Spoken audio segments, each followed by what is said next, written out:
Hey gang, it's Sue, the Reluctant Chef, and today in New Hampshire it snowed, so the first snow of the season. We are making cabbage patch stew because soups are my favorite during cold weather and the wood stove. So we're using the new non-stick stainless steel wok, and I mixed together some hamburger and some Jimmy Dean sausage, and I just scrambled that together, and I did a big batch of it because I'm going to be making some chili so that I can freeze some of that for later with my daughter in college, and you know, we're going into the busy season. It's easier to make a bunch of meals that you can just freeze. So I doubled the hamburger and the sausage, and then we're going to be using our big stock pot. I could use our 12-inch skillet, but the stock pot seems to work best for this recipe. We are going to chop up some onions, some celery, some carrots. We're going to shred a whole head of cabbage. We're going to be using low sodium beef broth as well as some diced tomatoes. And if you didn't see me the other day, I made a bunch of beans. I took dry beans. I took the kidney, the dark red kidney, some black beans, and some white cannellini beans, and I ended up soaking them overnight and then cooking those so that I have a whole bunch of beans that I can freeze. So these are, and the reason I'm doing these is because there's no sodium in them. So even the ones that are low sodium from the store have some sodium. So we're trying to reduce our salt content. So that's an important factor. I want to show you two different things about cutting onions before I get going. So you're going to use your chef's knife. Hi, Sandra. And you're going to use your loser fingers so you don't lose a finger, right? And you're going to choke up and you're going to pinch your blade right here. And when you cut your onion in half, you want to cut your onions so that the root ball stays intact on your onion. That makes it easier when you're going to dice your onion, that you can just simply cut the non-root end off and then just cut little strips into your onion, and then it'll hold your onion together when you turn it sideways to finish dicing your onions. So that's one of the easy ways to do it if you're going to use a knife. If you're going to use a chopping tool, we have a manual food processor and or a food chopper. And both of those are tools that, if you're a lot like me, I tend to cook really fast, and I'm not very detail oriented, those that know me well. So I tend to use the other tools because they're safer for people like me.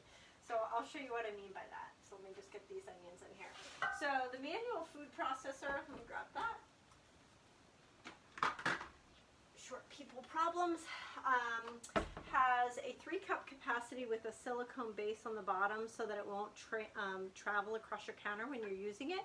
It has a 3 blade at different heights. You'll notice 3 blades so that when it's cutting and tossing up in the air.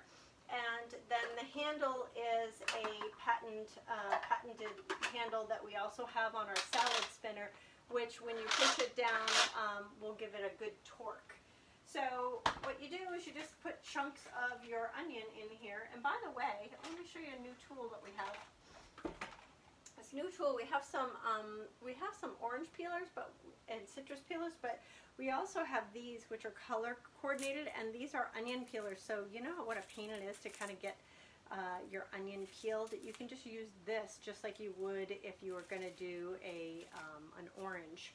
And I just stripe it so that I make 4 little sections, and then you just flip it over and you can get underneath the skin, or you can just use your nail and get under the skin, and it just peels it. So it makes it easier for you to get to your onion. So let's just do that. Let's just peel this off, and I'm just going to cut. I think I'm going to use this whole onion. So this recipe is called Cabbage Patch Stew. It is a taste of home recipe, so I will post a picture of it as well, or you can probably Google it. But it's super easy. So I like recipes that taste great but don't take a lot of work to create, because I am truly the reluctant chef. I cook because I like to eat and because my family really wants me to cook for them. but not because I have a love for cooking. So I feel like that is a lot of people nowadays. We have so much on our plate. We have remote learning with COVID. We have, we're kind of a little stressed out with stuff, you know. And so I think that having a fast meal that is comfort food but feels good, you know, that you felt like you fed your family, then you don't have to really stress about how much work goes into it. So these dump recipes are perfect for that.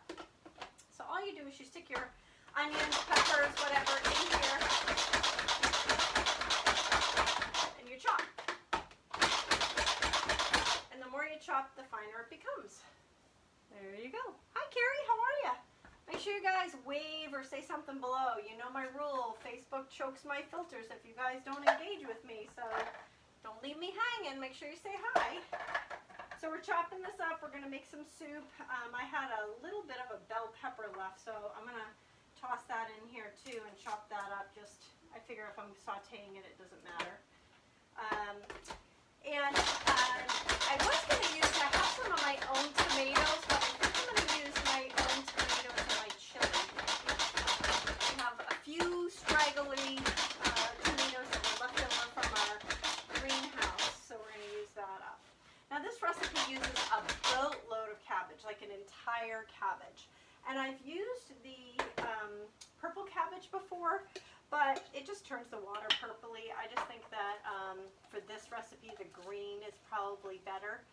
I'm going to save my purple cabbage because later this week, or on Monday, by the way, I go live every Monday. Hi Terry, how are you? And Tammy's there. I go live every Monday on this channel, and I'm going to go live here on Monday, and I'm going to be making a bunch of different things, but one of the things I bought was a jicama. So funny story, a jicama is a Mexican vegetable that really doesn't have much flavor to it, but it's very, very crunchy, just like you would get a kind of like celery. It's got good crunch, but it'll take on whatever flavor you put it in, so it's really great for a slaw. If you want to put it into like a coleslaw or a side dish. So I bought a jicama, and I'll show you how to shred that and add that to a side dish later this week. By the way, if you guys are watching me here and you haven't subscribed or clicked the button, you can change your notifications. Oops, there goes a carrot, and there's no Gracie to eat my carrots anymore. So sad. Usually I'm peeling carrots and she comes running. So you can change your notifications on my channel here so that you get notified when I come live, so you don't miss my Monday cooking. So Monday's at 7. You don't want to miss it, because who knows? Who knows what I'm going to be cooking? I do know, I will tell you, I am going to be cooking a pie. Oh, I should move this back so you guys can see. FYI, our vegetable peeler, if you're left-handed, just so you know, this peels in both directions, so you can peel forward and back. So if you're a lefty, you can use this easily. And I know that left-handed people really struggle in the kitchen because tools are not made for you. So if you know some left-handed people, let them know that our founder, Doris Christopher, was left-handed. So a lot of the tools that she purchased or acquired were made so that left-handed people could use them as well. So I'm done with those. I am going to show you how to do the can opener, but I want to get this sauteing first. So I'm just going to add a little bit of oil to that. And it's onions, celery, and God bless you, Katie. Onions, celery, and onions, celery, a little bit of peppers in there, and then we're going to add carrots in it as well.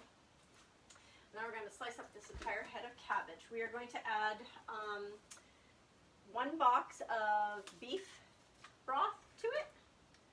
We're going to add a tiny bit of sugar, and the reason you add sugar into a dish that has tomatoes in it is that it helps to balance out the acidity that's in the tomatoes when you have a dish. So that's always a good thing to do. And I should have worn my other glasses so I don't have to come closer and look over them.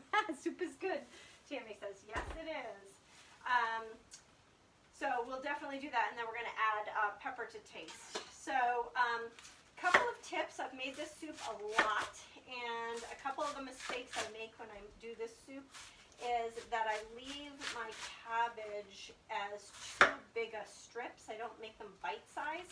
So even though you're going to be boiling this for a while and making it all soft, you definitely want the pieces, after you cut them into thin slices, you want the pieces to actually be a little bit smaller so that they'll end up in your mouth when you're eating soup, especially if you're on a date.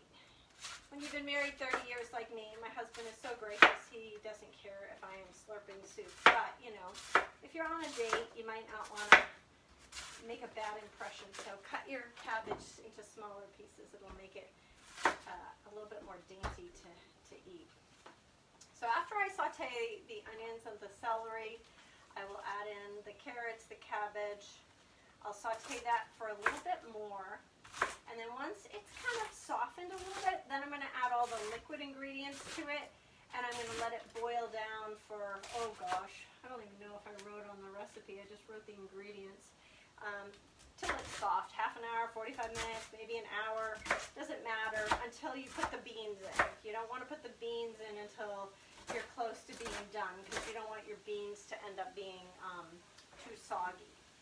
So for the carrots, one of the things that I find is super helpful for the carrots is to make sure that when you are slicing the carrots that you use the simple slice. And why do I say that? It's because if they're not the same thickness, they are not going to cook in the same time frame. And that's an important factor when doing stir fries or soup. Oh, I should take this out too, because I am going to be making some yummy drop biscuits, and this time I'm actually going to eat the strawberries with the drop biscuits. Last time we just ate the drop biscuits and we had no strawberry shortcake because the biscuits are so yummy. So simple slice has 3 settings. You stick your thumb on here, and there's thin, thicker, and thickest, and you can adjust it.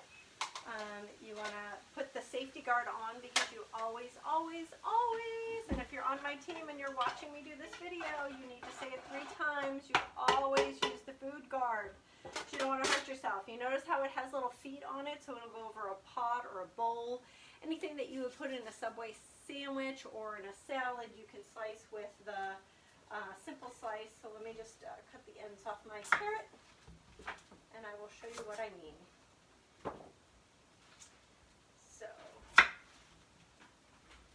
So I don't know about you guys, but we, at the beginning of COVID, we started a greenhouse.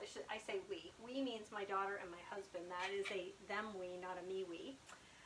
They started that, and they started a chicken coop, and our chickens have been quite amusing. I gotta tell you, we've been enjoying watching them, but they haven't laid a darn egg yet. So they were supposed to start laying eggs this month, so we'll see if they do. They might not lay. I might get too cold. I don't know. I don't know anything about chickens. So if you have chickens, if you got chickens this summer and yours are already laying, you got to make a comment below so I know I got to know what's going on here. So I had to buy eggs today at the store. Although my neighbor, Christina, has eggs. I could have walked down the street, but I was already at the store for Dijon mustard, because we found another really yummy recipe that you're probably going to see us do. Plus, my husband is going to do, I don't know if I can get him on camera, so if I can, I'm just going to have to take pictures of the end result, but we're going to do fish tacos too. So I picked up some wild caught haddock. I think it was haddock that I ended up getting. And it was thin sliced, or small haddock, which was nice, because it'll make it easier for the poor lady. She was trying to pull out fillets for me, and I'm like, trust me, it's all right. Just all the little pieces are, they can be thinner strips. It's not like I'm trying to do something fancy. They're all going to get broken up into tiny little pieces anyway. So we are making cabbage patch stew. If you guys are just tuning in, it is a taste of home recipe, and I am using our simple slicer to shred my carrot into consistent thin slices for my soup. We shredded, or in the process of shredding, the entire green cabbage. We're going to add some hamburger and sausage that I scrambled earlier. We're going to add a little garlic. And if you have sage, if you have fresh sage, that is a great herb. Or thyme even was a good one for this recipe as well. You can add that in. We're going to add some beef broth into it, and I think that's it, and then beans at the end. So I'll post the recipe and I'll post the soup for you guys. I'm going to sign off now so I can get this going and get my dropped biscuits started, and I hope you guys have a great weekend. Make sure you guys stay tuned in. We've got, I think, is it daylight savings this weekend? Gosh, I'll have to go look it up. So, I'll see you all soon. Thanks for watching. Hi, Laura. If you guys want to see any specific products or you're struggling with a product that you have from Pampered Chef, I would be happy to demo it. Sometimes people are a little confused, or they're only using their pressure cooker for one item and you need some other suggestions, or your blender or something like that. Let me know. If you missed my soup recipe, make sure you tune into that. That's below. I'll see you all soon.